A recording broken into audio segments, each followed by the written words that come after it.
Σήμερα θα δούμε ασκήσεις για τους πήχες.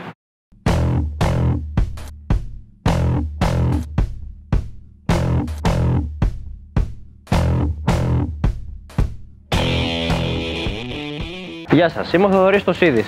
Καλώς ήρθατε στο Get Strong. Σήμερα θα δούμε μερικές ασκήσεις που επικεντρώνονται στα αντιβράχια, δηλαδή τους πήχες. Πάμε να δούμε την πρώτη μας άσκηση, που είναι η κάμψη σαγκώνα με πυρηνή λαβή.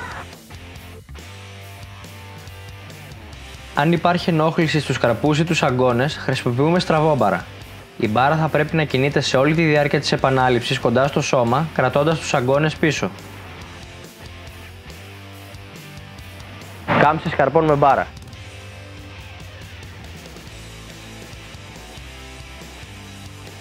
Πιάνουμε την μπάρα με ύπτια λαβή σε ένα βολικό άνοιγμα. Η συγκεκριμένη μυϊκή ομάδα ανταποκρίνεται καλύτερα σε πολλές επαναλήψεις, οπότε φροντίζουμε να εκτελέσουμε τουλάχιστον 15 με 20 επαναλήψεις σε πλήρες εύρος κίνησης. Εκτάσεις καρπών με μπάρα.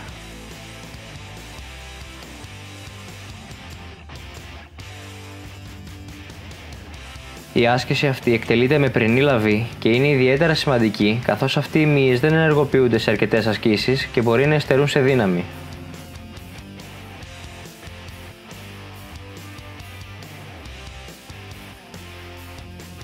Ευχαριστούμε που μας παρακολουθήσατε. Τα λέμε στο επόμενο επεισόδιο του Get Strong.